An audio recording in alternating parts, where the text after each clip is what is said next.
Hello and welcome to On the Rocks, a BRTFC Supporters Club podcast where we discuss all things BRTFC, and I'm your host, Liam Goodley. This broadcast and our media team are proud to announce we have a new sponsor. This is thanks to the wonders of www.crowdfunding.co.uk, where you can check out new sponsorship options and fundraising for BRTFC. Talk about it on social media using the hashtag YouAreBognerToday. Mitchell's Travel, not just travel. Book a tailor-made holiday for you and your family with Mitchell's Travel today. Call them on 01243 939 555 or visit their website at themitchells.notjusttravel.com for the latest offers for all. Be sure to quote Rocks 1883 to help the football club in the same process. As your personal travel experts, be sure to let their friendly team know your needs from your holiday today. Mitchell's Travel is the proud sponsor of On the Rocks. Today on the show, I'm joined by a former Rocks fullback. He also represented Portsmouth, Bournemouth and Fareham. He's now starting to run his own personal training business. Welcome to the one and only David Birmingham. Thanks for joining me, David. How are you? I'm very well, Liam. Thank you very much. Cheers for having me on the show. Really appreciate it. It's always nice to keeping tabs with the Rocks. It's lovely to hear from everyone. It's great to hear from you, David. It's been quite a while, hasn't it? I mean, how's it been for you since you left the club? Yeah, it's been good, really. I've carried on playing for a couple of years, and then injuries come in, old age set in, and I thought, yeah, my days are well and truly numbered of bolting up and down the left wing. So I called it a day a couple of years after that, but I've thoroughly enjoyed it. I have really, really enjoyed it. I'm now just settled with my family. I've just set up my Burns fitness page, so I take personal one-to-ones. I do a little bit of boxing as well, so a few of the fans come down to watch that, Sarah Warwick. So it was good. It was good to see everyone. Good to catch up with everyone as well. Yeah, I'm going to talk to you about that a bit later on, David, but fantastic how you've carried on in the sporting world and since football. I find it's difficult, obviously, when you finish a football career. You have to put your whole body and cell into it, and it must be difficult when you finally hung up the boots. But we'll go into that. Can we talk first and foremost a little bit about how you started out as a footballer? Where and who did you play for in your youth? To be fair, when I was younger, I had my brother Michael Birmingham, which obviously all the Rocks know as the one and only Birmingham. He was 6 years older than me, so he'd take me over the park just to have kick around with him and his friends. They never used to give me the ball much, so I used to have to kick them. So that's how I learned to be a little bit nasty on the pitch. But no, I started playing. I come through with Lamport 72, a Sunday League side, which my dad run. From there, just really, really thoroughly enjoyed it. Excelled pretty quick. Went to play for district school side, Portsmouth. Then I signed for Portsmouth School of Excellence and come through there and thoroughly enjoyed it until about under 14s. And then didn't really get on with the way that they was bringing the youth team players through. Bournemouth were very interested in me, so I went over to AFC Bournemouth and stayed there as an apprentice. And it just grew from there, really. I've just absolutely loved playing football as a kid, loved my sport. Yeah, football's certainly in your family, and we'll go into the boxing as well, but I know that's another passion of yours. You were introduced to Portsmouth in the 1999 season, I believe, and stepped up there in the Portsmouth B reserves side. How was this time That's for correct, you? Yeah. I remember this being a difficult time for Pompey off the pitch with financial difficulties and relatively low crowds at Fratton Park compared to before, and it seemed like they were looking for local young talent to bring through at the time. Yeah, do you know what? I actually played against Portsmouth for AFC Bournemouth youth team, and I got on really well with Neil McNabb. During the game, we had a good spat, which was the Portsmouth youth team manager at the time.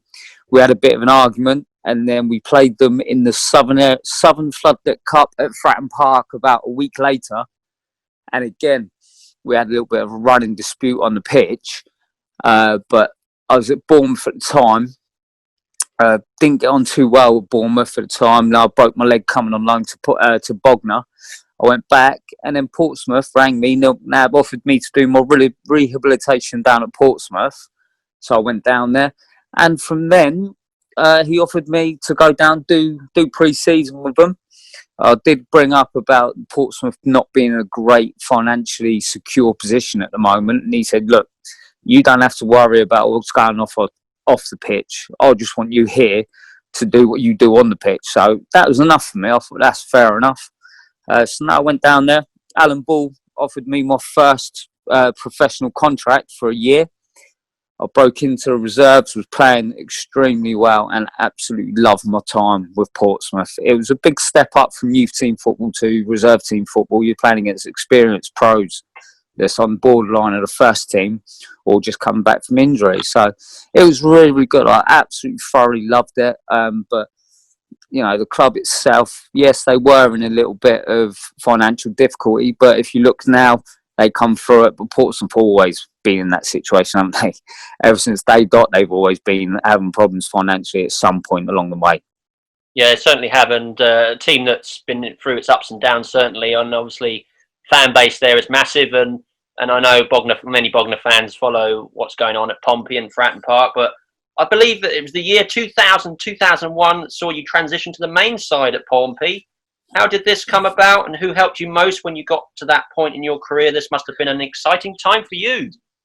Do you know what? It really was. I remember it clear as day. I was actually playing against Reading in a reserve game. We travelled up to Reading, and Ted McDougall, who was the Portsmouth reserve team manager then, pulled me about just before the game. And he said, "Look, Burns, if I pull you off early, don't worry about it. The gaffer, who was Alan Ball at the time, said the gaffer's coming up. He's watching you. We've got a little bit of a problem with Robbo." He said, "So you might be with the first team Saturday." So I was like, "All right, cheers, Ted. Thanks for telling me before the game. You know, no nerves or no pressure now." So I went out, played the game, and I got pulled off with about 25, 30 minutes later. I've stepped off the pitch. Ted McDougall was there, greeted me with a big cuddle and said, "Brilliant, well done. Go and get showered up." So I went in, got changed out and everything.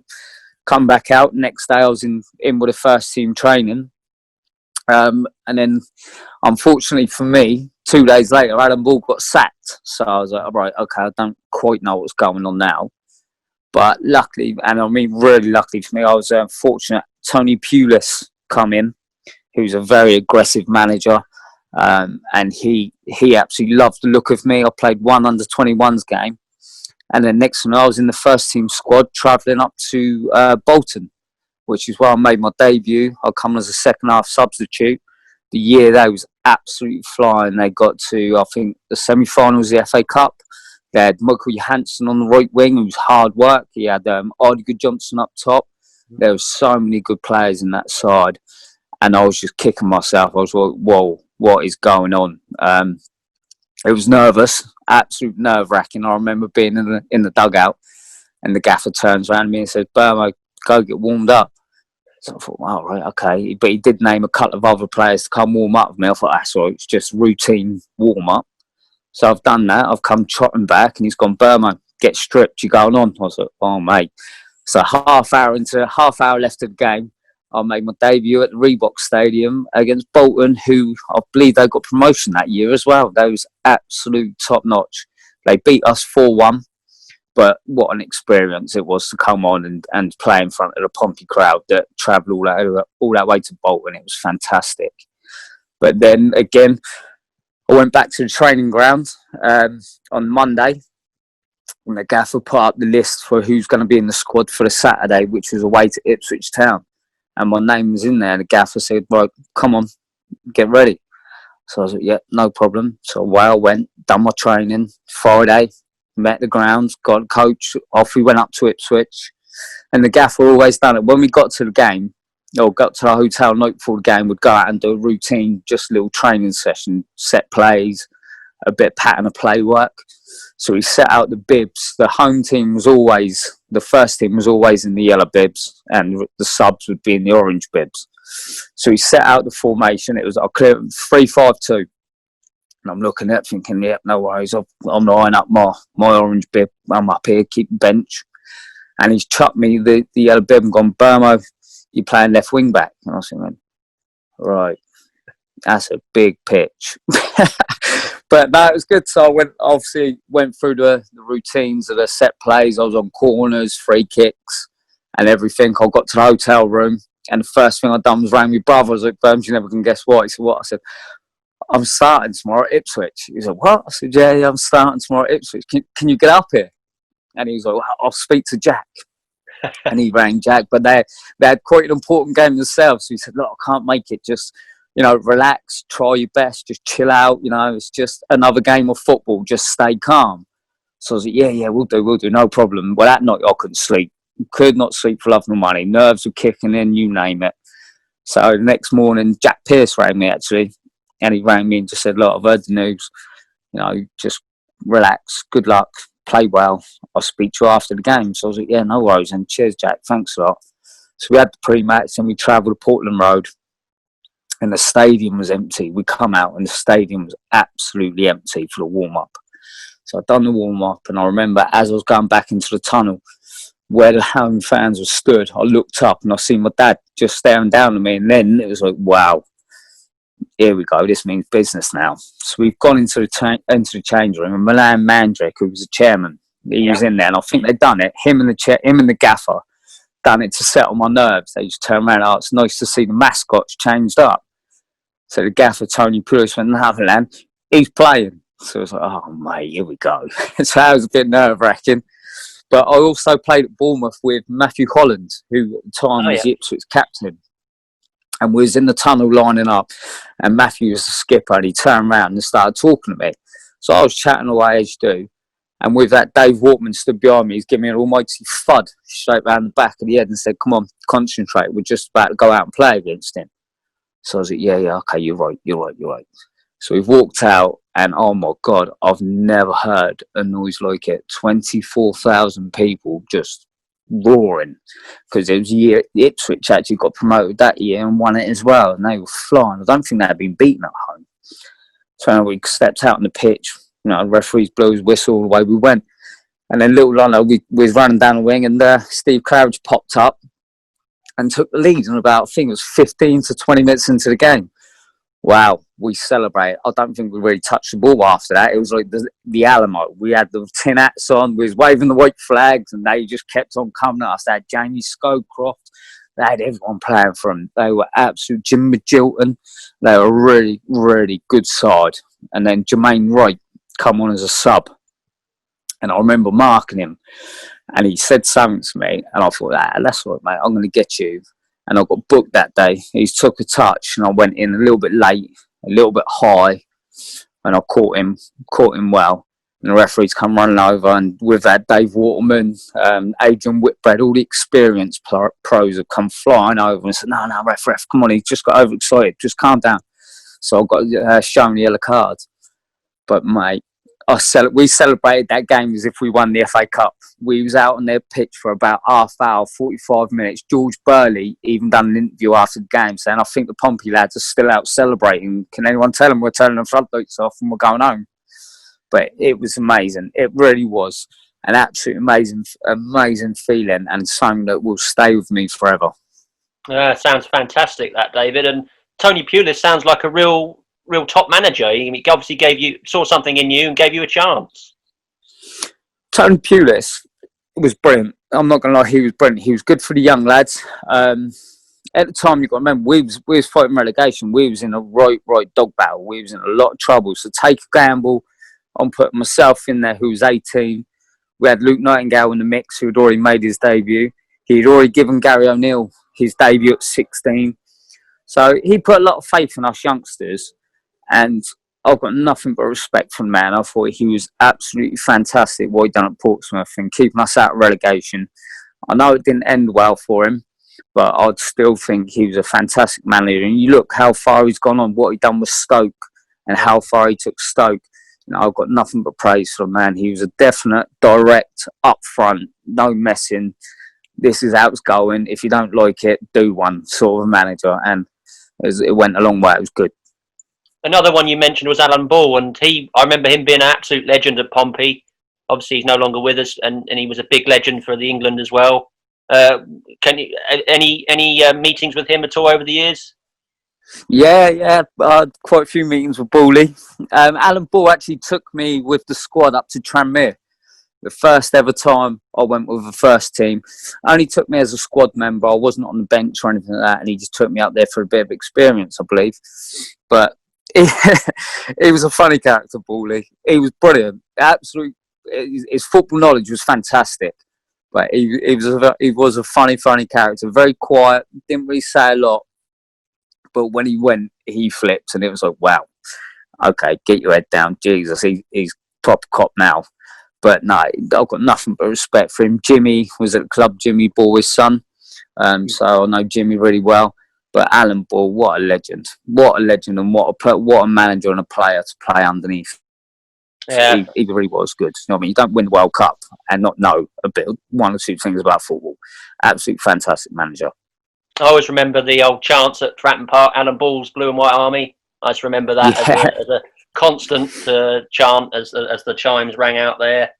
But according to my records, David, you were loaned out to Bognor in the same year, that 2000-2001 year, to get some more experience. How was this first loan spell with the Rocks for you? Yeah, it was. To be fair, Alan Knight was trying to persuade me to go to Havant and Waterville at the time. I think I'd let it drop to my brother that Havant and Waterville and Pompey let me go out and loan to get the experience. And then within 10, 15 minutes, my phone's gone. And it's Jack Pearce. Don't go away, haven't come to us. So my brother was there. I knew Jack. I've always trained alongside Bognor ever since a kid. So it was a no-brainer for me. As soon as that phone call came in, I got straight on the phone to Noitzy and said, nah, Noitzy, pull the plug on the Havant Waterville loan. I'm going Bognor. So there was only one place I was going to go, Bognor. And I remember my debut. We played away. The ball come down the wing and I scored. So it was fantastic, and I just remember being a big bear hug from my brother. So it was really good. The loan spell come down. I think I scored something 16 goals from Christmas till the end of the season. It was absolutely fantastic. My brother would just get the ball centre apart, open up, and ping it over the left. And like he said in his interview to you, I had the great left foot, but what he did leave out, I was quick, and I was very quick. So it worked wonders, and he just found me every single time. So most of my goals come from him assisting me. Yeah, Birmingham was obviously had a lot of good things to say about you and your career, David. And I'm going to ask you about Birmingham a bit later. But the year, the year after you were signed by Bournemouth for a year, how was the move for you? And what were your memories of playing for the Cherries? Yeah, again, it was a difficult time, really. The club, Bournemouth, were just building their new stadium, which their Vitality, I believe it's called now. I know they keep changing it. I believe at the time it was called Fitness First Stadium when I was going down there. But no, I thoroughly enjoyed it. Again, I worked with Sean O'Driscoll, who was another manager who's been at Liverpool, England under 21s. You name it, was Sean. Very, very clever man. His technically, he was fantastic in a session. He introduced dynamic terms of way we was moving. Dietitian, we come into it, a sports psychologist, he come to it, and I was just like, wow, what's all this about? I never knew about it. We come from Portsmouth, where it was still a fairly big drinking culture at the club, like most clubs was until then. And I've gone to Bournemouth, where all of a sudden it was like, no, this is how it's done. We've got diets, we've got sports psychologists involved, we've got scientists involved. It was absolutely mad. But I thoroughly enjoyed my time down in Bournemouth. I was fortunate I had family that lived down there as well, so it gave me a chance to go and see my auntie, my cousins, and do them all proud, my grandma, my granddad. So, no, I absolutely loved it. I really did. Yeah, you say that obviously the culture was a little bit different with the drinking and the nutrition and everything. Did that help you in the long term? In the long time, it has. Like now, it's played a massive part in what I do now. The nutrition and the dietary and stabilising the core and bits and pieces like that. Where first of all, if someone had turned around to me and said, "Oh, you do some core work," I'd have been like, "What are you on about?" But no, now it's really worked. So Sean O'Driscoll, he did do absolutely fantastic. He had a good setup up there. We had a lot of people working with us, and it did help us. It maintained us from getting silly injuries, silly nicks and niggles. So it was really good, really good. He prolonged my career for probably another couple of years. And really, after the injuries I've had, I should have been done a little while ago. Well, that's great to hear, David. And there was a gap in my research between 2001 to 2002 and then 2003-04 seasons. Did you have a break from the game, or were you still at Portsmouth or Bournemouth at this time? No, I was actually still at Portsmouth. I was still at Portsmouth for 1 year, and then I was at Bournemouth the other time. But I just I just started to fall out of love with the game. Um, and Jack was there. Jack was brilliant with me through this time. He's encouraged me because I was on a non-contract basis at Bournemouth in the last bit, so I'd play for the reserves, and if I wasn't involved in the first team, I was allowed to go and play for Bognor. So it worked. It worked for me, but it was a difficult time. I'm not gonna lie, it was a difficult time, not knowing who you was playing for on a weekly basis. So it was tough. But again, I can't thank Jack and what he done for me, Neil Hyde and my brother, Guy Rutherford, all of them for getting around me and really helping me come through that really tough period. Some key names there, David. I always remember that man of the match recognition for that Pompey away win, as you mentioned before. I think it's the same one you were talking about, the Ipswich Town match, which ended in a 1-1 win. Yeah, that's true. Do you remember how does this really stick out in the mind for you? And what were your thoughts about your play that day? Oh, that day is an absolute special memory for me. So yeah, it does stick in the thoughts. So I didn't know about the man of the match until I picked up the evening news. No, sorry, evening. It was a Sports Mail on the Saturday. I come back off the coach. Obviously, we was on the coach. Everyone was in high spirits because we just beat top of the league 1-0 away from home. My phone was going constantly with all family members, friends. So I went down and come back. My dad rang me, said, come meet me at the pub. And I was like, oh, Dad, no, look, I'm tired. I've just gone through this. Just give me a bit of a break. He went, go and get the Sports Mail and come and meet me. I was like, all right, okay. Well, look, I'm not going to come meet you, but I'll go get Sports Mail. So I got the Sports Mail, and there it was in black and white. It said the team sheet and everything. And then at the bottom it said man of the match, David Birmingham. I was like, wow, what an honour that was to be given that by the Sports Mail. It was absolutely fantastic. So yeah, it is a memory that would always stick with me. It's not something that many kids nowadays get to do, to say they've been a professional footballer and kicked a league football. A lot of people can say they've been professional footballers, but they don't quite make the grade to actually step into the first team, unfortunately, which is a shame. Yeah, it's a real accolade, though. I always remember that when I look back. Obviously, I was flitting between Pompey and Bognor at the time when I was a kid, so I didn't go to the game, but I remember it sticking out in the mind in terms of your performance there, and everybody was talking about it at the time. Yeah, no, it was. Milan Mandrick, he come in and he just gave me a big hug. When I went in the changing room after the game, after we beat him. Like you said, we was out celebrating for, I've really done a good probably half hour after the game, and all the fans were still in the stadium. The stewards were trying to get them out, but they was, Pompey fans, like, they were mental. They was going absolutely berserk. But I went in there and obviously had my shirt. Everyone signed my shirt, and then I took it away, got on the bus. But do you know what? Even now, it just brings a massive grin to my face just talking about it. It was an absolute amazing experience. It's nice to hear that Milan Mandaric, the owner, was getting quite involved as well the whole way through. I remember him being in a very dark time for Pompey. He was a little bit of glimmer of hope when he took over the place. He did. He come in. I remember when the club got took over, we had a meeting. We had Milan Mandaric coming in, Fred Darnage. And when I walked in, I've never met Fred Darnage before, but I just knew he was on TV. I was like, wow, I know you're on TV, you are.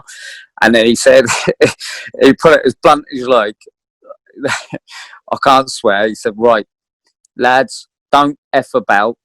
This man's come in to do us a favour. Now pull your socks up, buckle down and get down and work, because you've got a whole city that's backing every single one of you. And it was just like, wow. And then Milan Mandaric come in, very softly spoken man, but a very, very nice gentleman as well. No, it's good to hear that, David. Eventually, you would return to Bognor in 2004-05 season. Who pushed this through for you, and what was the reason for returning? I believe it was my brother. I can't remember quite what year it was. My brother took over from Jack when Jack was ill, but I was at Gosport at the time as well, and my brother rang me out. He said, look, I need a horrible centre midfielder that's going to help us get out of this relegation battle. So I believe he was in a bit of a bind there, and he said, I'm going to put a bid in for you to come back to Bognor. I was like, all right, okay. So I was on contract at Gosport at the time. So Alex Pike, the manager, after they'd spoke, said to me, yeah, it's fine, go and speak to your brother. So I said, look, Alex, I'm not going to lie, it's my brother. I'm going. I said, I don't mean disrespectful. I thank you everything you've done at Gosport. I helped him get promoted the year before. I said, but that's my brother calling me. He's asking me for a favour. There's only one thing I can do. I'm going to go back to Bognor and help him out if I can. So I did. So I'll come back and played under my brother and Darren Kilpatrick. And it was good. We had some fun. I still remember some very memorable team talks from Dabber that still go over my head now when I think about it. So what are you on about? But he was really, really good, actually. I've got a lot of time for Darren. Was he big on his tactics even back then at the beginning? Really, dive coaching? Oh yeah, he was. Everything had to be the correct movement. The body shape had to be correct. The footwork had to be correct. Everything had to be absolutely drilled into the ground. And he is a fantastic coach. I've got nothing but respect for Dabber. I think he done brilliant for the time he's at Bognor as a player as well, and then going into the coaching role underneath my brother alongside Jamie Howes. I thought they'd done really, really well. Yeah, he's another legend that we always look on fondly, and watching what he's doing now. I'm interested to know, David, that you spoke earlier a little bit about your first match for Bognor. Can you remember that and describe your feelings going into that game? What you're on about my first ever game for Bognor? First ever game for Bognor, yeah. I'll tell you, my first ever game for Bognor was in pre-season when I was 14 years old. I was training with Bognor, like I said, I've trained with them for years, all the time. And my brother come out and he said to me, Jack wants to know if you want to come to Littlehampton in a pre-season friendly. I said, yeah, I'll come along. So I've gone in there and I've got put on the bench. So I was kitted up, 14, 15 years old, Littlehampton playing man's football, thinking, what am I doing here? Here we go. Anyway, Jack's turned around to me and goes, come on, undress, you're going on. I, what? He said, you're going on. So I was like, okay. So I went on and I actually scored my very first goal away to Littlehampton in the pre-season as a 14-year-old. I still remember it to this day. Glenn Bridgman broke down the right-hand side of the penalty box. He squared it roughly on about the edge of the 18, between the 12-yard box and the 18. And I've come in with left foot and I've drilled it nice and low past the keeper in the far corner. So, yeah, I still remember that 100%. All day long, I remember that. I didn't appreciate you were that young when you first started out with Bognor. I didn't appreciate that. No, because Birmingham's been there for a long time. So, obviously, to help me progress in my football, I used to train with Bognor on a Tuesday night and a Thursday night as a teenager. I always have. So, from about 12 onwards, I trained with them.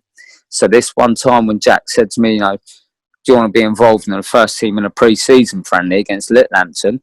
I jumped at the chance. Now, as a youngster, I was nervous as hell, but I jumped at the chance, and I wasn't expecting to get on. I was expecting to come up for the experience. But yeah, he brought me on. Glenn Bridgman set me up, and I scored the goal. And again, the first person that grabbed onto me was my brother. A big bear hug, and it was really good. It's glad to share the moments with your brother. Obviously, he's playing at the same team, and he was such a big role model for Bognor. It was really good.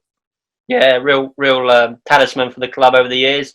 Did you ever get nervous before kick-off, even at Bognor's level, compared to playing at Pompey and Bournemouth? I always got nervous before games. And I do believe, I think all players get nervous in one way or another. It's not normal if you don't at the end of the day, because you want to go out, you want to do the best for your teammates, you want to do the best for your manager, you want to do the best for the fans, and you just want to enjoy your football. So, yeah, of course, every single game I got nervous, whether it be home, away, whether it be Portsmouth, Bognor, reserves, whatever, I always got nervous before games. Yeah, and I think that's true for most players. You were with Bognor for the majority of your prime. What are your favourite memories from those times whilst at Bognor?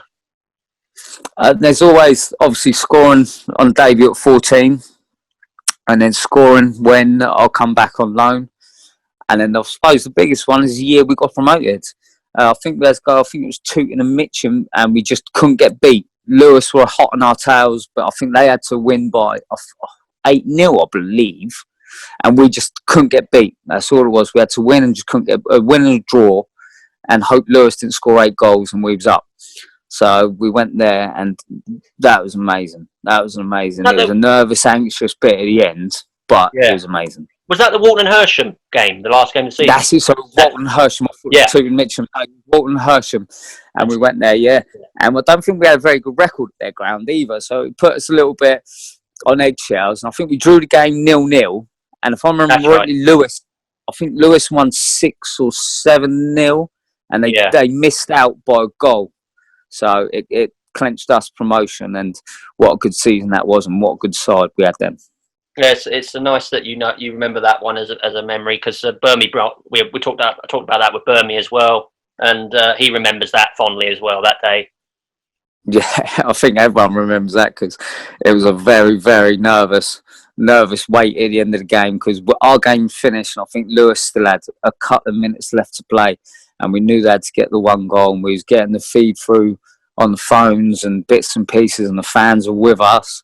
But when their final whistle went, it was time to celebrate, and we did. We celebrated well.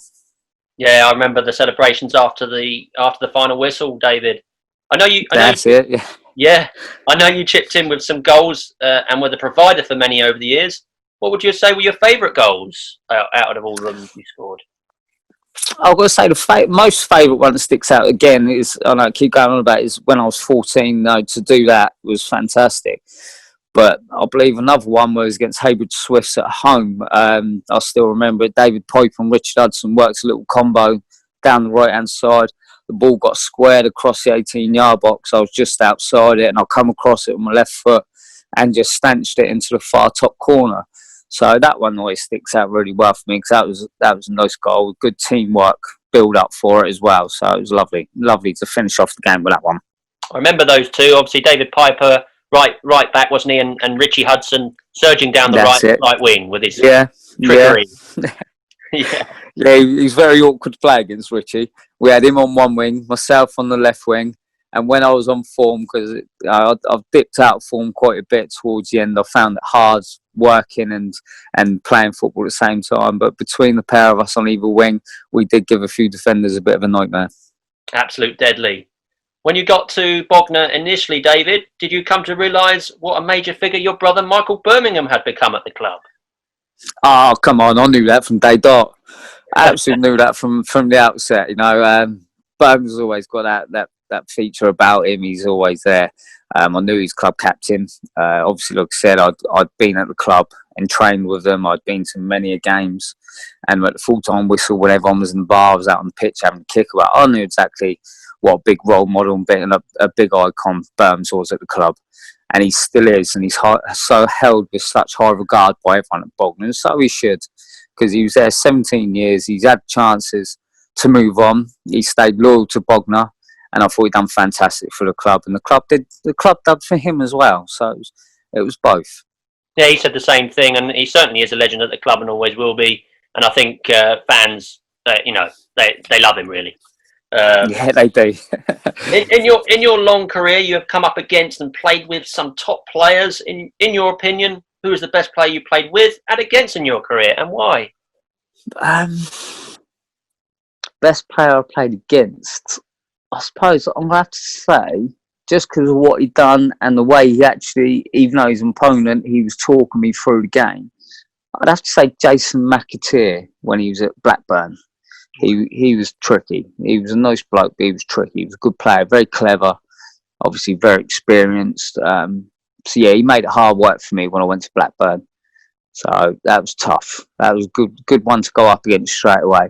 And the best player I've played with, and I've played with so many good players, I suppose. One that really, really stands out for me would have to be Gary O'Neill, Portsmouth centre midfielder. Hell of a player. Broke into the first team at 16. Always found a bit of space in the middle of the park. So composed on it and knew exactly how to pick his passes. Read the game really well. So yeah, I'd have to say Gary O'Neill would probably be the best player I've played with. I remember Gary O'Neill coming up through the ranks at Pompey. He really was one for the future, wasn't he, at the time? Yeah, he was. Top midfielder.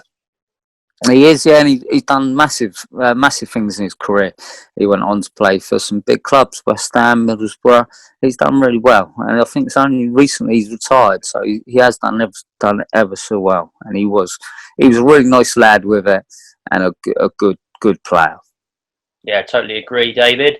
Were there any particular players you looked up to as a child and budding footballer? Who would you consider as your favourite player to watch growing up?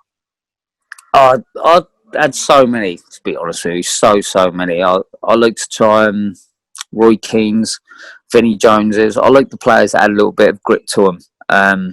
And back in the day when I was growing up, most of the players could, because it was like a contact sport. Not nowadays. The game's pretty much like a non-contact sport. Someone gets touched, they roll over as they've been shot. But yeah, I'd say definitely Roy Keane. Roy Keane would be a massive one for me. Yeah, I don't think they get enough credit, the players that get stuck in the middle of the park. I don't think they always get the recognition that they need. No, I don't think they do. They do the dirty work. They took over. They do the hard graft. They break up the play. They took over. They stick their boot in when they have to stick it in. They're very clever. I'll tell you, the ultimate performance at RC for me was Roy Keane away to Juventus in the semi-final of the Champions League. He picked up his second booking. So knowing full well we couldn't play in the final, he absolutely run that game. From the middle of the park, he absolutely run that game. That was a massive performance, and just how well he does. Yeah, that top player, Roy Keane. What would you say was your biggest achievement in your football playing days, David? It'd have to be getting man of the match at Ipswich. Have to be. That's a massive one, yeah. And making, obviously, playing for your hometown club is fantastic achievement. But to get man of the match was, that was something special. That's fantastic. I think I remember you having a major injury during your time with Bognor. Could you describe what happened? I believe it was a leg break or a knee problem that saw you out for quite a while. Yeah, no, it was. I actually come down on loan from AFC Bournemouth youth team. Played in one game and I come as a sub and didn't play particularly well. But next game we played Braintree. They was top, we was second, and we was having field day. We was absolutely flying, and we was 2-0 up, I believe it was. And I was having a little bit of banter. What I thought was banter with the right midfielder. My brother was having a little bit of banter with centre midfielder. And carried on, and he just said, he laughed and he went, "Yeah, you carry on, I'll get you." And I was large and saying, "Mate, you can't even catch me." Being a bit of a cocky 17-year-old, "Mate, you can't even catch me. What are you on about?" So I've took a touch and I've laid it back to the left back, and as I've turned, he just come straight through my leg. He broke my femur, he broke the top half of my kneecap and dislocated the bottom bit. So yeah, that put me out for a fair while. I had to have 2 operations. I had 6 pins, 3 in my knee, 3 in my femur to pin it back together. I went in, had my operation, and at the time the surgeon said to me, he said, "Your career's finished." I was like, "Nah, it can't be." He said, "Yeah." He said, "Look, you don't really come back from these sort of breaks." So I thought, I'll prove you wrong. I was lucky I had Jeff Cooper, who was a physio then at Bognor. He worked absolute wonders with me. Then again, I was working down at Portsmouth with Steve Trigger. He was the Portsmouth physio, and he was working wonders with me. And I was actually back playing not back playing, I was back in full training within 6 months. Wow. So it was good, considering he said to me, I won't play again. I owe a lot to Mr. Taylor, the surgeon. I owe a lot to the physios and the support I had from the clubs, both Portsmouth and Bognor, and everyone that got behind me and really helped me along the way. Do you think you would have come back to the game if you hadn't had that support? Being as determined as I am, I'd like to say yes. Obviously, going back there, you don't know, because there was always some dark phases back there. There's pain barriers you had to get through. There was always that little bit in your mind, is my leg going to be okay? I always had the reassurance of everyone around me to make sure, you're doing well. It's nice and strong. It'll be fine. So I still remember the first time I actually went in for a block tackle. One of my friends from Bournemouth, Cole Broadhurst, he played for Bournemouth. He was captain. And he come down and we were very good friends, and we put ball down between us, and we goes, "Right, let's get this little bit of fear out of the way and let's go for a block tackle." So we did.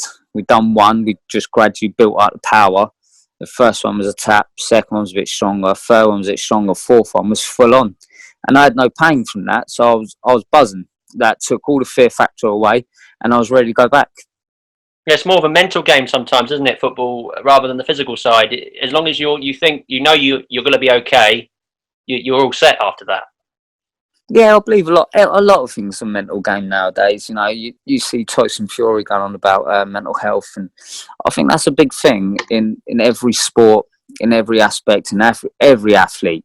It's all about your mental. If your mind can overcome it, your body can do it. The mind's a big, powerful thing. So to have that tinted with a little bit of fear, it makes it hard. So it is nice to be mentally strong and be able to do it and be able to get through that little block tackles as we build it up was good. And it was a massive weight off my shoulders, and I knew very well in my mind I could go and play. Well, that's a good story, David. And can we talk a little bit about when you would later decide to retire from playing the game, and what year was Yes. this? Oh, I can't remember. I just felt out of love with the game in the end, really. Injuries were starting to take their toll. Remember at Bognor, I did break the leg, but on the other one, I had a serious knee injury in my right leg. A stud went through, pierced my tendon in my knee, and burst my bursa, which is the little fat pad between the kneecap and the shin. So that took its toll. The knee was playing. My left knee played up in the winter months because I still had a little bit of metal work in there. So I thought, enough's enough. I thoroughly enjoyed it, but I was getting to the point when suspensions were starting to take over a little bit. I wasn't being able to get around the pitch like I used to. So I just thought, yeah, do you know what? Now's the time to walk away and call it a day. So I did. Oh, that's fair enough, David. And do you miss your playing days? And do you feel the urge to get the boots back on net even now? Uh, no, I'll be lying if I said I missed the playing days. I miss the banter and the camaraderie that goes on in the changing room, but then I'll get that at Horndean now. As for putting the boots back on, I do turn out for the Pompey charity side, which is run by Tony May. You've got the Pompey Legends. I do have a little run around with them when we get the games. So I do get a little bit of a buzz putting the boots on every now and then, but I wouldn't do it too often, and I wouldn't be in no rush to try and get back playing full time. That's for sure. You would often play for Bognor as fullback, David, but could also play higher up the pitch, as we've mentioned. But what would you say was your strongest position over the years? I think when I was very young and very quick, I didn't have the defensive brain like I did have when I got older. I started to read the game a bit more. So as a youngster, I'd say it was wing. As I come through, it was a left back. I ended up finishing my career playing the holding role centre midfield, just doing the ugly part of the game, sticking the boot in, breaking up play, and playing and doing that. So I'd probably say left back would be my most favourite position and probably the best one for me. So when you were at Pompey and Bournemouth, did this obviously was a totally different position to where you ended up being at the end of your career? Yeah, it was. When I was at Portsmouth, I was an out-and-out wide man. They just used me for my pace, my left foot. I was very fit, very quick, very nasty, very direct. Tony Pulis loved it. And Neil McNabb, who was the reserve team manager under Tony Pulis, he loved it as well. Me and Neil McNabb got on extremely well. He helped me develop massively as a player, absolutely hugely. Then when I went to Bournemouth, they brought me into more of a left-back role. I often played centre-back for them, even though I'm not the tallest, but I could jump. And that was more in a reserve game. But no, that I took every bit of information I possibly could away from these clubs to help me develop to be a better player than I was. That's great to hear, David. And I know you along with Michael Birmingham like a good tackle as well. So it's nice to hear you've got a stint in the middle of the park as well. Yeah. I didn't mind the tackle. I didn't mind doing the dirty work. I'd done it quite well, to be fair. I imagine some of the times I had to do Birmings for him because I remember playing in one game away to Dorchester when we was both at Gosport, and it was an FA Cup game, and they had a lad, Wes Fogden. I think he was actually on loan at Bognor at some point, but at this time he was on Dorchester, and he was running the part centre of the midfield. And my brothers looked at me and said, "Look, do me a favour, come in centre of the park, just take care of him." I was like, all right, no worries. So I've gone in the centre of the park, ball's come out, I've gone in for a very firm tackle with him, And yeah, job done. He went back to right back. I went back left back. Birmingham won the game from centre of the park. So it was happy days. Hey, brilliant. I know you're into boxing, David, which will I come into later in this interview. Do you have time to follow any other sports? If so, what are your favourite sports and why? Yeah, do you know what? I'm the same as my brother. I don't mind a bit of golf. Yeah. I'm not very good at it. I do tend to find the woods a hell of a lot more than I really should. But I do like to go out for a run as well. I don't mind doing my runs. I'll go out with my sister quite often, who's a marathon runner, so she runs for fun. And my brother has great delight in telling us how busy we are and having a go at us about bits as he's chilling down, sat on the sofa or whatever it is he's doing at the time. But no, it's mainly I do like to play golf, and I watch the boxing. Even though I've retired now, I absolutely love to watch my boxing as well. Yeah, that's great. And who was the biggest joker in the dressing room when you were playing at Bognor? Oh, bloody hell, now you're talking. Well, let's be fair, level. Quite a few of them. I think absolutely everyone played a prank or two at some point through the lines. I would say Richie Hudson, but he was never clever enough to get away with it. No, my brother was up there. Guy Rutherford was up there. Kevin Murphy. To be fair, you couldn't pinpoint one. There was all of them. Everyone was at it in the change room. And when it's a happy change room, then you know the banter was flying around, and it was absolutely fantastic. Do you stay in touch with a lot of your past Rocks, Portsmouth and Bournemouth teammates? If so, which ones particularly? Yeah, I do, yeah. Richard Hudson come down. I'll still speak to Cole Broadus every now and then. I'll speak to James Ford. Luke Nightingale's a very good friend of mine. Louis Castles, who was at Portsmouth, I still speak to. Dave Waterman, Andy Orford, Darren Anton. When I played for the Pompey Legends, Linvoy Primus, Alan Knight. There's so many of them that we do keep a nice ring to and keep in touch with. It's nice to hear that you're all staying in touch. What do you love most about our football club at Bognor Regis Town? Oh, come on. What don't you love about that club? You've got the carpet, which is absolutely fantastic to play on. I've always said if you can't play on that, you can't play on anything. But taken away from that, you've got to look at the fans. The fans make that club. 100%. The fans really do. They make you feel very welcome. You go in the bar afterwards and everyone's there to chat with you, whether you've had a good game, bad game, whatever. They're always there. So the fans there really, really did stand out massively for me. Yeah, I really think they are a big part of our club. In your opinion, David, who was the most underrated Bognor player during your time with us? The underrated? One that maybe shocked a lot of us, or maybe you thought could have gone on to do really good stuff? I think who didn't get the recognition that he deserved playing-wise was Jamie Howe. I thought Jamie Howe was fantastic middle of the park. He broke the play down well. He just got hold of the ball. He gave it nice and simple to like my brother, to everyone else who could do their flair bit of magic. So yeah, no, I'd say Jamie Howe. I thought he was class. And that year we got promoted, he was absolutely fantastic. It's one of them players you definitely have in the trenches with you, 100%. Yeah, definitely. I haven't seen you at games myself recently, David, at Narwood Lane. You might have been there, I'm not sure. Do you keep an eye on how things are at Bognor?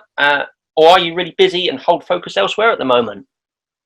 No, do you know what? Me and my brother, we do keep an eye on the Bognor results. And the year you got promoted with Jamie Howes and Dabber, on the day I was still messaging them that day. I haven't got down to the games as much as I'd like to, but you know, I'm helping my brother over at Horndean. I've got my fitness. I was also boxing at the time, so no, I haven't got down as much as I'd like to. Mate, when now all this is my boxing career is over, I would like to come back down to Narwood Lane a bit more and see the boys and see the game and see all the fans and everything. Sarah Warwick, and just say hello to everyone and have a good relaxed drink in the bar with them all and just have a good chinwag.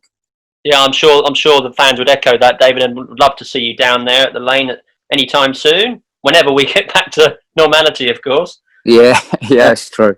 How much of an influence on you was your brother during your playing career? Was he someone you looked up to? And I'm thinking particularly when you came to Bognor, was there ever any tension between you at the time? No. So what? My brother, there's never been no tension between my brother. Even when we was playing, we've actually played against each other once or twice as well. And you know, when we're on the pitch, as far as we're concerned, it's just another opponent. We don't look into it. But as for him being a role model, he's always been a role model. I've always looked up to him through what he's done in his game.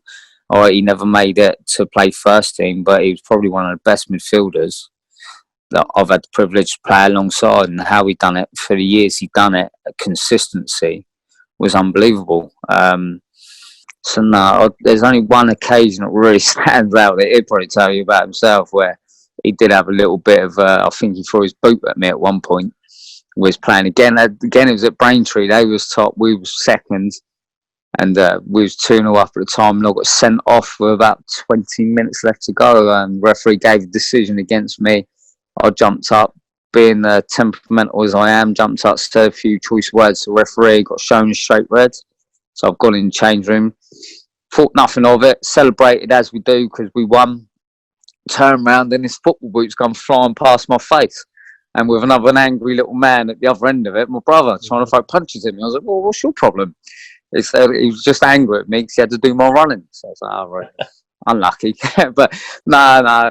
Other than that, though, Dan, there's never been no tension between me and Burns. He was always quick enough to give me a good kick up the backside during games. But as far as I was concerned, as soon as we left the pitch, that was it. It was done and dusted, and it was back to, right, that's my brother on the pitch. That was my captain. And that's the way it was. I always had a lot of admiration for him, and I thought he was an absolute fantastic player. And that's what you want out of a captain, isn't it? Get the best out of you, and if you slip up, he's going to tell you. Oh, he told me more times than that. Don't worry about that. There's a few choice words that he's told me over the years. I'm like, okay. Which I deserved. I'm not going to lie, I did deserve them. So he was in order. But yeah, you're right. That's what you need from a captain. And he was a great captain. Absolutely fantastic captain. He won the game. He did. Even if he wasn't playing well, he made sure everyone else was on top and doing their job. And if we wasn't, then we'd know about it. He would be screaming at us. So it was always good to have him in the centre of the park, orchestrating the way we played. Yeah, totally agree, David. It's now time for the quick fire Rocks players round. Instead of direct Instead of direct choices between players like we do with fans, I want you to just give me the name of the first Bognor player that springs to mind. Your choice is at the ready, David, okay? Yep, let's do this. Ready? Here we go. Best dressed? Guy Rutherford. Most serious? Jamie Al. Biggest appetite? I'll tell you, Guy Rutherford, for a beanpole, he could tuck some food away. Best athlete? Michael Birmingham. Most scruffy? Richard Hudson. Best friend in the dressing room? Do you know what? Me and Richard Hudson, I'd say Richard Hudson. Most reliable? Guy Rutherford. Most skillful? Richard Hudson. Best crosser? Richard Hudson. Best passer? Michael Birmingham. Best hairdo? Give me one. I think he struggled on this one. Best hairdo. There was some absolute shocking barnets when we was coming through. Bloody hell. I was going to say Kev Murphy. He kept it short and tight. Kev Murphy. Yeah. Best beard? I don't think anyone had a beard. Yeah. No, I can't. It must have been the Guy Rutherford had a bit of a stubble, so we'll say Guy. Best attitude? Jamie Al. Biggest bookworm? Well, it definitely won't be that one, that's for sure. Biggest bookworm. Who like to read? I don't think any of us like to read unless it was a match day programme. That was it. And then we only looked at the pictures because none of us could read. So I couldn't tell you that one. I really don't know. Okay. Most nervous before a game? I'd probably say Jamie Howe. You know, he got quite nervous. Yeah, I think Burmy said the same thing. He did get nervous, but he was very consistent. Even if he wasn't having a particularly great game, he'd definitely work hard for it. So yeah, do you know, I'd probably say Jamie Howe for that one. Okay, the next 6 options are fairly generic, so I understand if you can't pick just one. Best striker. Okay. Luke Nightingale. Best midfielder. I'm going to say my brother, Michael Birmingham. Best defender. Kev Murphy. Best goalkeeper. Craig Stoner. Best coach. Coach or manager. I'm going to have to say Jack Pearce and Dabber. Yeah. And then the last one, best football mind. No, that's got to go Jack. He was very, very clever, wasn't he? So, yeah, Jack Pearce for that one. Is he as good as people say with his knowledge of the game? Oh, yeah. His knowledge is endless. He's got so much knowledge and, yeah, 100%. He's absolutely fantastic. He loves to have a rare up with the players in the change room. I had a few of them myself, but he was so passionate about the game. And he wanted you to play. You got the ball down and you played. That was the Bogner style. That's how Bogner was played for years and years and years. And that's from Jack. He put that into us and he preached it to us game in, game out. Even if we was up against it and we was having big players close us down left, right and centre, he still wanted us to get the ball out, be composed and play. Yeah, I think that's one of the things he's instilled within the team is the Bogner way, the passing football. Oh yeah, that's Bogner's always known for it. Always known for it. Every time anyone talks about Bogner, the way they play football, but then you look at that pitch. How can you not play football on that pitch? It's lovely. Yeah, definitely. According to my notes, David, you were with Bogner until 2008-2009 season before having a last spell with Fareham Town.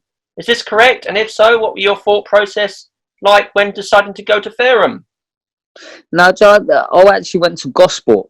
I went to Gosport back over. That's right. I went back over to Gosport and finished off playing at Gosport under Alex Proit because obviously I left Gosport to come over to Bogner when my brother asked me.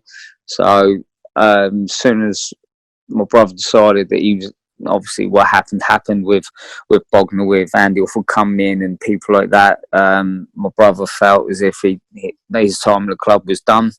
So I went back to Gosport and I finished off playing over there in the end. Okay.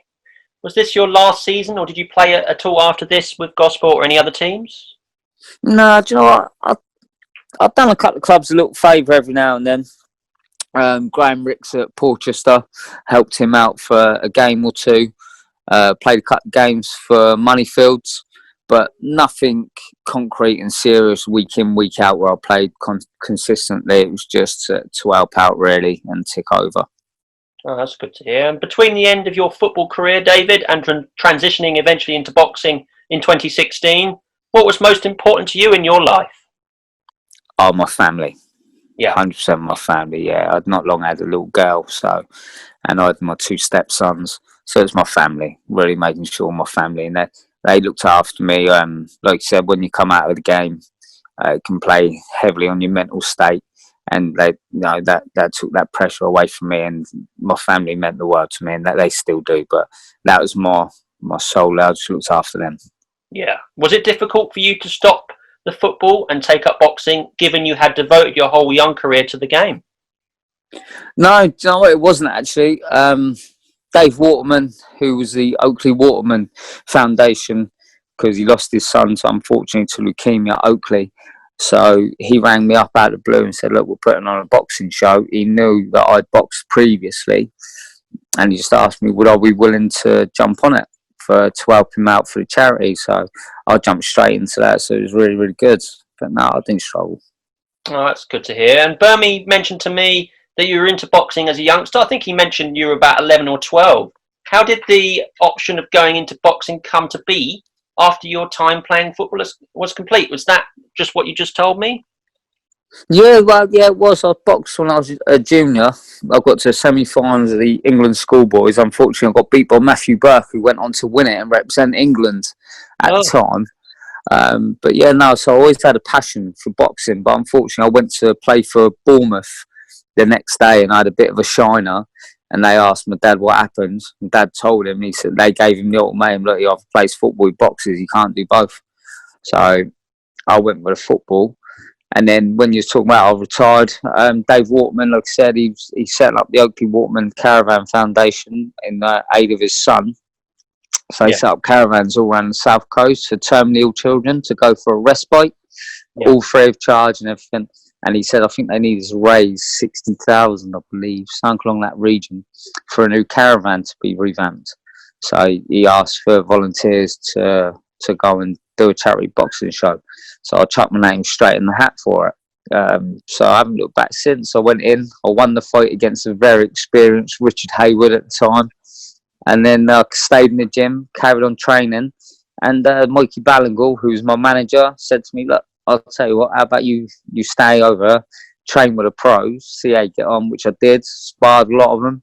And he said, why don't we take you up in front of the board and get your professional license? So I was like, okay, let's do it. That sounds brilliant, David. And according to my figures that I see online, you're in a total of about 15 pro bouts during your boxing career. Does that sound about right? Yeah, that's about right, yeah. And this included 9 wins, and it looked like you got off to a great start with 5 straight wins at the beginning of 2016. This must have been an exciting time for you as a boxer. Oh, it was amazing. It was amazing. Getting punched in the face, as silly as it sounds, it was a hell of a buzz. I went in. I took some ridings in training, in some sparring. I was jumping in with Floyd Moore, Michael McKinson, Lucas Ballingall. These are all established professional boxers in Portsmouth.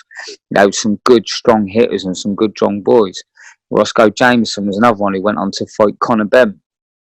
So I took some pastings, and Mikey was like, oh, you're a tough little get in there. I was like, wow, it is what it is, isn't it? It's only a fight at the end of the day. We'll get in there, we'll get it done, job done.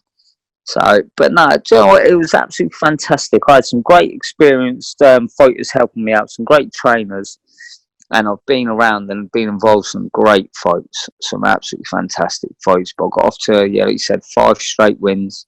I got chucked in for a Southern area total shot early doors. Unfortunately, it went against me. Jemani Camaro was a much deserved winner on that day. He had a game plan. He stuck to it. Absolutely fantastic. And he boxed me really, really well and made it hard work because I was an inside fighter. He made sure where he was a lot taller than me. He kept me at range and just picked me off as I was trying to come. He just picked me off left, right and centre. And he boxed very well and was a definite warrant champion of it. He was good. Yeah, it sounds like I've watched a few. I'll mention some later on. What were the best venues to have a bout in your experience as a boxer? I just used to love it. I went over to Belfast to fight Paul Hyland Jr., who was the IBF European champion. That was at Europa Hotel. That was a hell of a venue, that one. That was really, really nice. But the main one that stands out for me has got to be the mecca of English boxing, and that's the mighty York Hall in Bethnal Green. You know, you had the Craze be there. You've had Anthony Joshua do his open workouts there. Ricky Hatton's been through there. Every boxer that's progressed has at some point braced the presence of the York Hall. Wow, brilliant. Sounds like a top venue. You fought in the lightweight and super featherweight class as a boxer, I believe, David, is that right? Yes. Yes, that's correct, yeah. Is it as hard as they say when it comes to making weight or maintaining it as much as they make out? Oh, it's horrible. I was the most rattiest person when I was getting down the weight. My brother would tell you, he used to say, oh, go away. My missus would pretty much try to kick me out. It was absolutely horrible. Fight week, as much as it's a great buzz, that's when you really got to be strict. If you still got to lose a couple of pounds, then you'll still got to train. You still got to go for your run. You've got to eat, watch what you eat. You've got to have very little water. It was very, very difficult. But I was fortunate in the end. I had a nutritionist, Greg Allison, who worked alongside me, and he always provided my meal plans, what supplements I should have, like what vitamins, to make sure I made the weight comfortably. And in the end, I made super featherweight, which was 9 stone 4. I come in at 9 stone 2, and at 37, 38, to get down to that weight and still be fit and ready to go was some doing, and I've got to thank nothing but Greg Allison for that. The trainer's got me in great shape, but he helped me make weight. Would you say that was your best ever shape, your best ever fitness at the time? Yeah, I've always been a fit lad when I played football. I've always been fit when I boxed, but this time we was going into a 10-round super featherweight fight against a 23-year-old, very, very aggressive Liam Dillon. So I had to be in top form, and they made sure I was in great shape for that fight, and it was the best shape I think I've ever been in. Yes, you are right. It was fantastic, and I can't thank Greg Allison and all my team enough, including my brother, because my brother would get up 6 o'clock in the morning and take me on my stone sprints to make sure I've got that explosive power. So my brother was just as much of the team as my training team as well. Well, that's great to know. How did training change for you in terms of conditioning compared to your football days? It was a massive change. When I first signed up to do the charity boxing show, I went to a training session. I think the next day I couldn't lift my shoulders for about 3 days. It was absolutely unbelievable. But there's a lot of it that goes into it that people don't really see. They see the fight at the end of it, but there's a lot of it. You got to be up 5 o'clock in the morning to go for your miles on the road, get the road work done. Then you got to go to work, and then you got to go back in the gym, do your pad work, do your conditioning work, where you get people absolutely hitting the hell out of your stomach to make sure you can take a shot, work your ribs. You got your strength and conditioning classes, then you got your sparring classes, then you got your sprint work. There's so much that goes into it, and I didn't realise how fit you had to be a boxer. Now, I've done it as a junior, but as a kid, you don't really go into it as much. When you go into it as an adult, you're going into that ring where he wants to hurt you. He's trying to knock you out at the end of the day. You can come out of the ring at the end of it and be best buds like you normally are. There's always that mutual respect. But when you're in that ring, he is there to knock you out. That's plain and simple. So you have to make sure you're in top condition, and that's where the strength and conditioning coaches have come into it. The pad man comes into it, your manager comes into it. I was fortunate to have my brother with me that done my stone sprints, and my sister that took me on my long runs. She's a marathon runner, so she would take me out for 10, 15-mile runs and make sure I got through it. So no, there was so much work that went into it that people don't actually see unless you're involved in that sport. I'm tired just listening to it. I'm tired telling you about it, but you're living it now. I'm like, nah, I'm glad I've retired. What would you say was your greatest fight in the ring, David? I'd probably say the win against a lad called Anisu Twala. He was an unbeaten fighter. When I went to York Hall to fight him, I was the away fighter, so he had home advantage. He was 4-0 at the time. Meant to be a great up-and-coming prospect. Was wanting to call out the division's killers at lightweight. So I went up there and boxed him and absolutely tore him a new one. Just boxed his head off. It was a comfortable win. I think even the judges turned around and said he done well to be staying on his feet at the end, so they fair played him for that. But it was actually a demolishing performance. I absolutely battered him. Oh, that sounds brilliant. Is that one online? I can check that out somewhere on YouTube. I believe it. Yeah, I believe it is on there. Yeah, it's myself versus the lad Anisu Twala. He's a Lewisham lad, full of confidence, but he had it knocked out of him that night. Yeah, I've checked out 2 of your fights, David, on YouTube.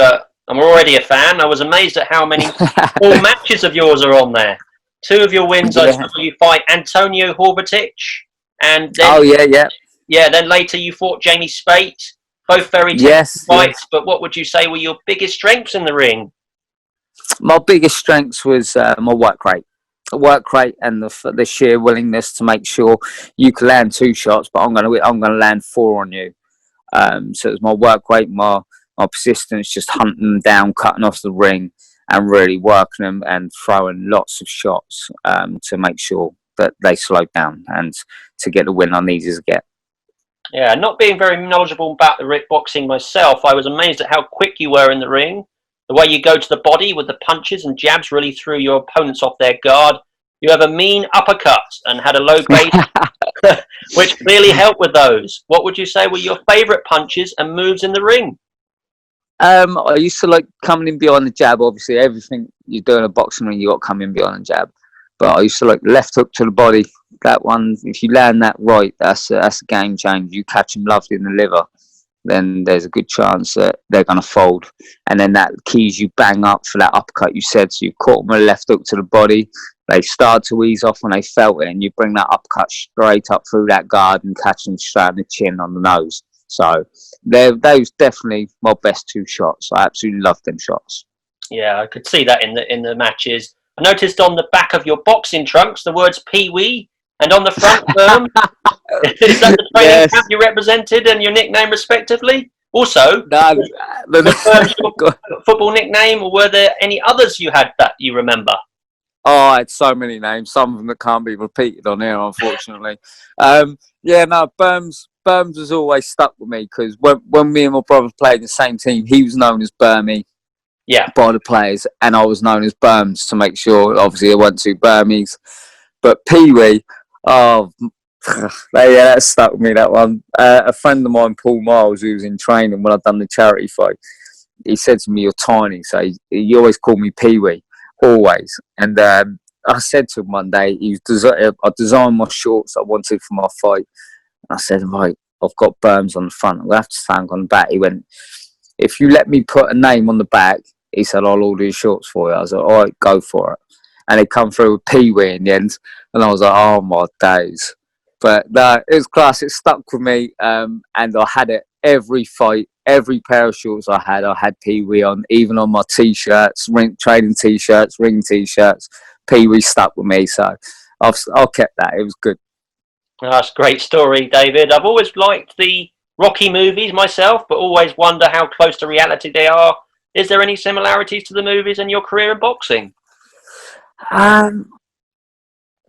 I think in real life, the training and the boxing's harder, a lot harder. Obviously, it's glorified through Rocky, it's a fantastic. I was exactly the same as you. I grew up watching Rocky, and I loved it. Absolutely loved it. I was like, I wanted to be Rocky. I always wanted to go to Philadelphia and run up them steps. Yeah. But when you see the training that goes in it, I was thinking, no, I don't want to go to Philadelphia and run up them steps. That looks a little bit too much for me. But it was similar. It's very, very similar. The hard work was in there. I suppose it was a little bit similar, but a little bit different at the same time, if you know what I mean. Did you find there to be much politics in the background in boxing, or is the Rocky movies sort of showing that in a poor light? Yeah, no. There's lots of politics, like in every sport. There's lots of politics in there. You get promoters that put on these fights, and you get a good ticket seller that can sell out a good show, and they're going to try and make sure he gets the win that he deserves. So there's an awful lot of politics in there. There's a lot of fighters dodging each other that don't want to fight. You look at it, you've got Manny Pacquiao, Floyd Mayweather. I thought they dodged each other for years. What a fight that would have been back in their prime, instead of leaving it as late as they did. You got another one you can say, Anthony Joshua, Tyson Fury. They dodged each other. You don't know.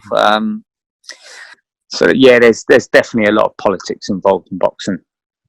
I found there to be a lot of respect between you and your opponents in the ring, David. It takes some real guts to stand toe to toe with someone like that. Does respect for your opponents in football differ from your opponents in the ring? Is it more apparent or personal with the boxing? No, I think there's more respect in the boxing because you both know what each other's done in training camp. Whether my training camp be different from like Jamie Spate's training camp, we knew each other beforehand. So when the fight was made, I got a text off him. You seen who you're fighting? And I said, no, not yet. And I had a look, and I said, oh, it's you. He said, yeah. And he said, look, good luck in camp. Won't speak to you until fight. And I've done the same. Good luck.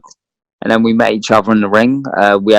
We had our fight, which was a very good fight. I thought technically and more entertaining than fights on the undercard on that one. But we stepped out of the ring and we shared a drink together. And then he got in the car and went off to where he went to, and we still speak now. The difference between on a football pitch, I think, very handbags. At times, it is so handbags. It's unbelievable. You get like a little clip and players are rolling all over the floor. There's no respect in that. No respect in that whatsoever. I remember the days when we played against Worthing, when I come up against an absolute horrible right back in Danny Smith at the time. And Jesus, every chance he got, he'd try and kick lumps out of me. But because I'd do the same back to him, we had that respect. box, or you walked off the pitch, you shared a drink after, you had a good laugh. But now, I think sometimes that respect does get lost on the football pitch. I believe there's more respect in the boxing game. At the end of the day, that you're going into the fight, you both know what you're laying on the line when you get in that ring.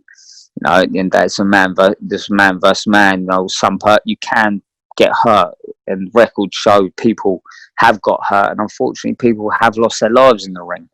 On the football pitch, you don't really see that. You know, you don't see they're going to have a tear up and anything real bad's going to happen. And if you have a bad day on a football pitch, you've still got 10 players around you to help you through that, as well as your subs on the bench. Whereas in the boxing ring, you ain't got that. So I think there's a lot more respect for the danger in boxing than there is in football. Yeah, I think I agree with you. From the outside looking in, that's how it looks like. That's the picture it sort of portrays anyway. Who out of the Bognor football locker room, from your time with us back in the day, could you have seen as a boxer if they put their mind to it? Jamie Howe. He loved his boxing. Absolutely loved his boxing. He would always chat about boxing. And when I turned to a professional boxer, he was always on the phone talking about his boxing. Whether he'd been any good, I don't know. But he talked a good fight, and he looked a little bit of a shadow box every now and then. So Jamie Howe all day long. That's interesting to know. Has boxing always been a passion of yours, David? If so, how did you balance that with your love for football? I've always loved my boxing. Absolutely love my boxing. I remember standing up watching Mike Tyson fight against Frank Bruno, Prince Nazim Hamid, watching him fight. We've got Arturo Gatti versus Mickey Ward, 3 absolute wars. So I always loved my boxing. Unfortunately, I couldn't participate because obviously Bournemouth put a stop to that. And then when I got given the opportunity, I jumped back into it. But it didn't really coincide with football because the football was over, then the boxing started. Yeah. If the boxing started during the football, I would have had to make that decision back then as well, one or the other, because boxing is so time consuming. You know, like I said, you're out 4 o'clock in the morning, 5 o'clock in the morning doing your road runs. Then you go off, do your day graft, and then you're back in the gym in the evening again, training 2-3 times. We used to train. So this is my routine for my fight on Tuesday. I'd get up at 4 o'clock, go for my road run. I'd go to work. I'd be back in the gym at 3 o'clock to do my pad work.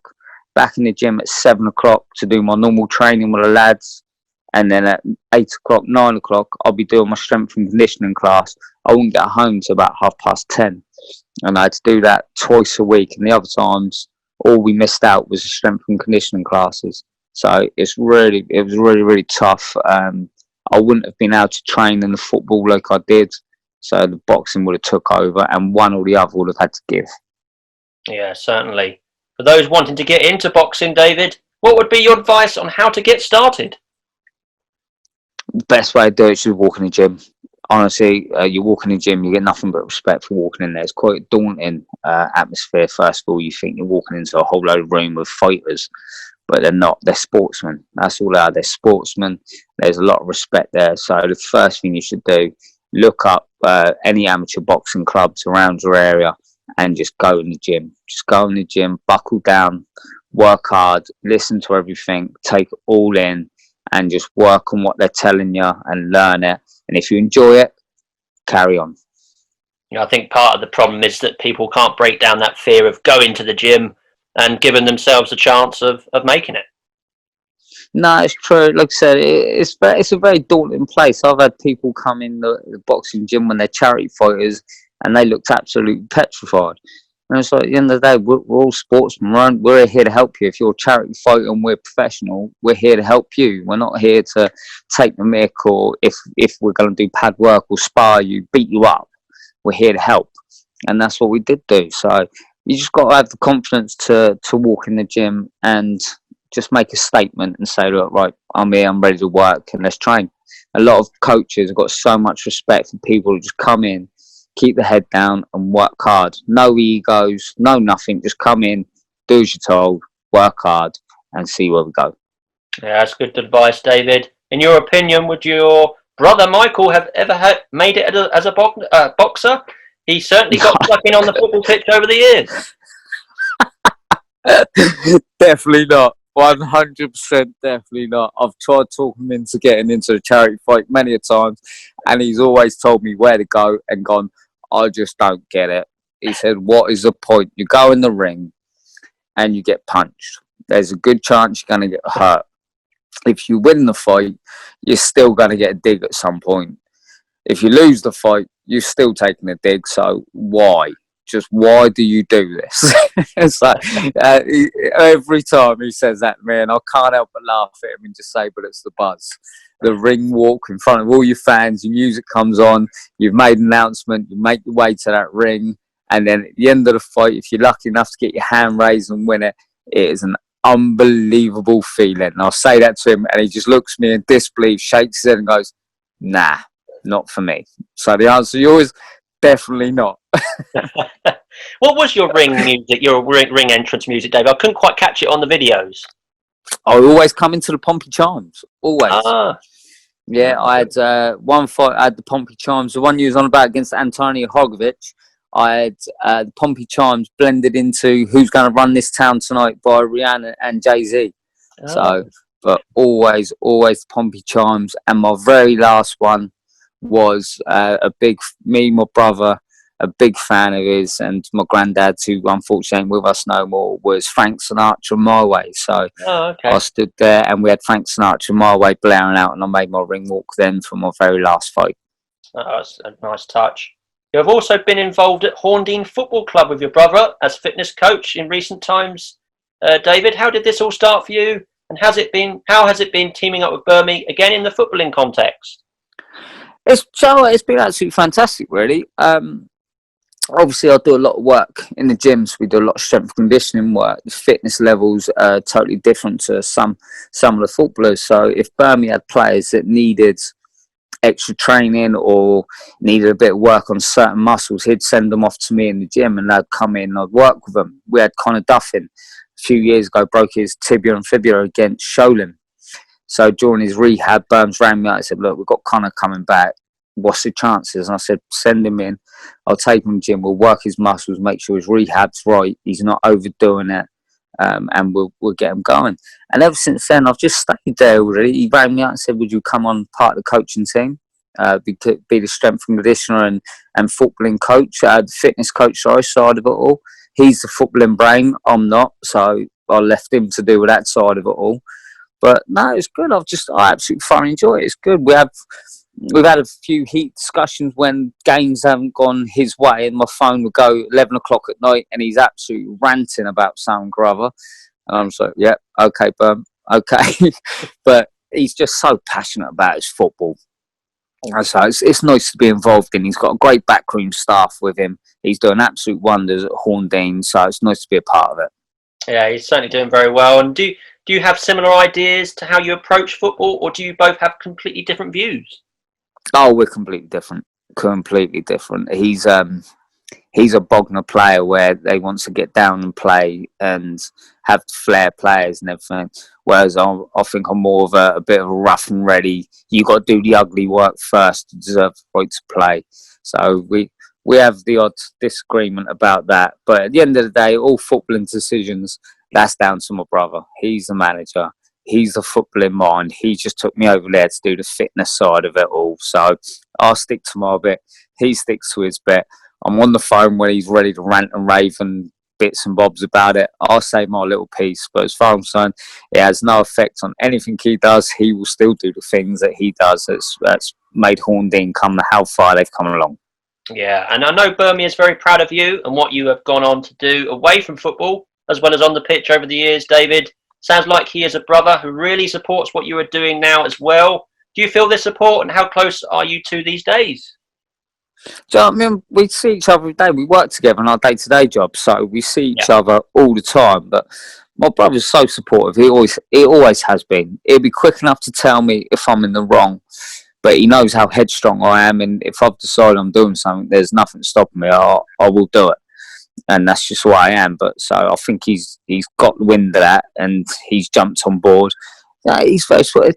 Who else, brother, would get up 6 o'clock in the morning, absolute heaving down with rain, windage like South Sea seafront, to put his brother through some good sprints, some proper sprint work to make sure he's getting ready for an up-and-coming fight. That's the support I've got off my brother.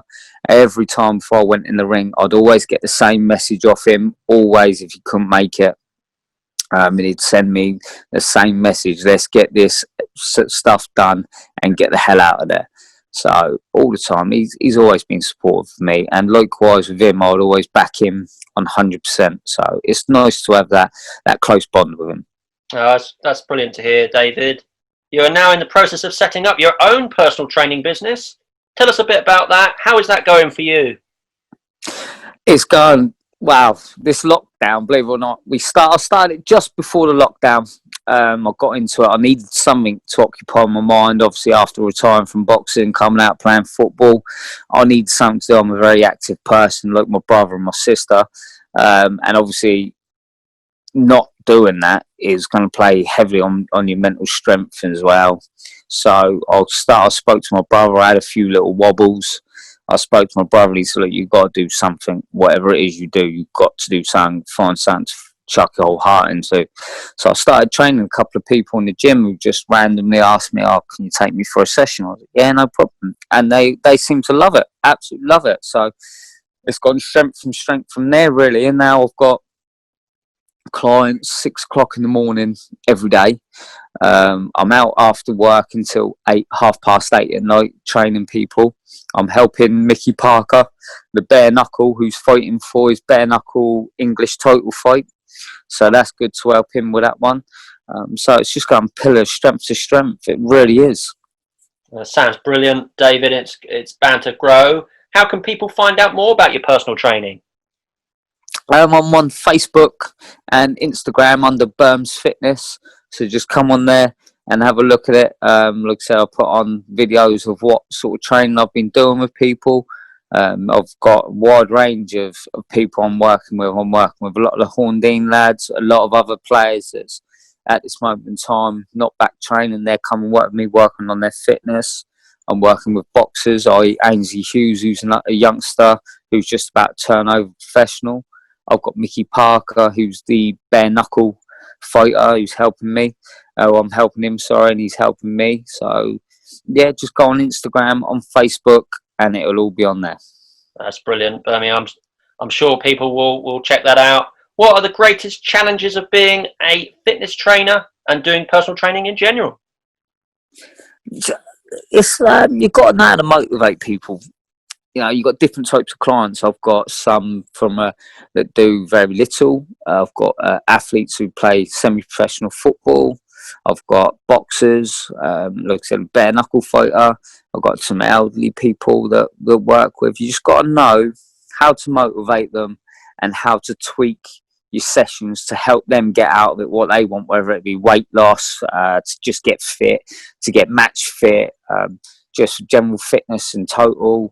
There's lots of different ways and avenues you've got to go down and do things. With Horndean, I do a hell of a lot of glute work with them because a lot of them neglect their glute work to strengthen them up. I do a lot of core work because a lot of them, their core is absolutely abysmal and you need it. So no, I do a lot, and it's nice when you see it pay off. Like you say, if you've got a boxer, he's trained so hard with you, and then you watch him get in the ring and you just watch him win that fight. It's absolutely fantastic.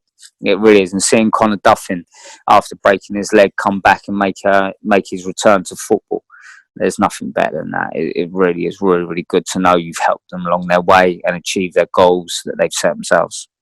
Yeah, and it sounds like you've been a big part of that.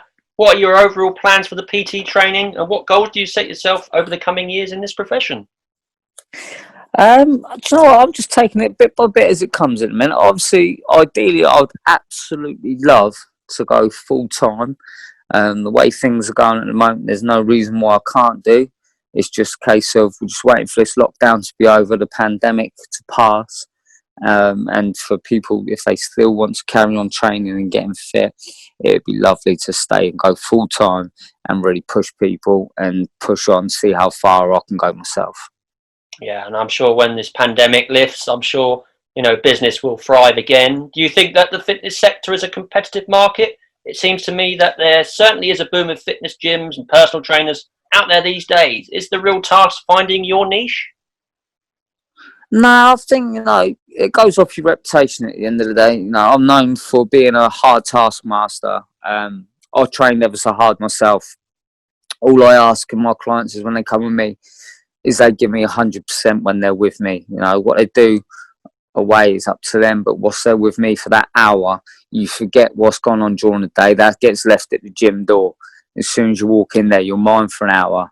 You're here to set a target, set a goal, you want to achieve it. Let's get to work and let's do this. And I'm very fortunate that reputation has gone around quite a bit, and it's getting me more and more people wanting to work with them. I had a young girl message me the other day. She's going for trials with London Bees, Portsmouth, and I think it was Eastbourne, I believe she said. And she messaged me out of the blue and just said, "Look, can I work with you?" I said, "Yep, of course you can." So I met her for the first time, said to her, "Look, come on, what's your goals? What you looking to aim from this?" She said, "I want to get fit. I'm on trial at these clubs. I want to go pre-season and not just get through pre-season, but I want to stand out in pre-season fitness-wise." And that to me was music to my ears. I was like, right, let's get to work then. So we did. So the reputation is going round, and it really is. And it helps where I've played football at the level, I've boxed at the level, so I've got a good knowledge on fitness, and it's nice to be able to share that and help other people achieve it and maybe reach and go further than I ever did. Yeah, I think it's a really beneficial line of work to go into, and I'm sure you'll do very well, David. Returning to the football though, as people may not already know, the club has development plans in the pipeline to improve the ground with a new stand, seasons covered end, toilet block, new floodlights, tannoy system, changing facilities in a boardroom. You can donate to the cause by visiting gogetfunding.com or by going to the crowdfunding page or search for Rocks Development at the Go Get Funding page. David, what are your thoughts on the new developments? I think it's fantastic. I really do. I think there's some good work at the club. The club's a fantastic club. It deserves all the best of all the best because it gets some great support by all the supporters. It's got a man in Jack Pearce that absolutely loves and lives for Bognor Regis Town Football Club. So I think it's fantastic bringing that up with the modern times and the little changes at the club to help push on from where they are now to see how far you can get in the future. Yeah, I think it's very, very positive, and the future does look really bright for us at the moment. And talking of grounds and ground improvements, David, what are your most memorable and favourite grounds to visit in your playing days? Portland Road would have to be one of them, obviously, for the occasion that I played there. Ewood Park, that was a lovely ground to play at, Blackburn. And I suppose another one has to be Bolton's. The Hattons play at Wiggins as well, which was nice. Yeah. So there's four. Can't really top better than them. No, top stadiums. Have you ever thought about managing or coaching in football following your work with Birmingham and setting up your own business? I ask this as I feel that you have played at a high level, so have a lot to offer the players coming through the ranks. No, do you know what? No, I'm coaching. No, that's more my brother. My brother is so football orientated. And he's got so much knowledge. He will sit there and watch game after game and go through tactics after tactics after tactics. Myself, no, I wouldn't like to go in the footballing side of it, to be totally honest with you. I'm there to help my brother in the fitness side of it, and I'd rather stick to what I know best. He's the footballing mind, not me. I just done as I was told on the pitch by him and by Jack when he was screaming at me. So, no, I'll leave that down to my brother. That's fair enough, David. As a footballer, how would you most likely to be remembered? And the same question as a boxer. As a footballer, I'd probably say an angry little man, I guess, on the pitch. I did have that red mist, and it did shine a little bit too much at the time. But I had, like Bernie said before, I had left foot. I was very quick and very fit, and I like to tackle, and I wouldn't back down from no one on the pitch whatsoever. And that was exactly the same in the boxing ring. I wouldn't back down from any challenge whatsoever. I went over to Belfast and fought Paul Highland Jr. with 8 days' notice. Bear in mind, he'd been in a full-on training camp and was the RBF European champion at the time. I had 8 days. The manager put it to me. I went, "Yep, let's do it. Just sign it. Let's go." So I'd like to be known as the fact that I wouldn't back down to anybody or anything. and I'll give it my all at all times. Yeah, I agree with that, David. And I know we have a great training team at Bognor with Neil Cockcroft leading the fitness drills. However, with that being said, if the opportunity arose to work on Bognor's team fitness in training, would you be interested? And what would be your main focus in training? Is it important for players to have all body workouts or mainly workouts and warm-ups focusing on the lower part of the body?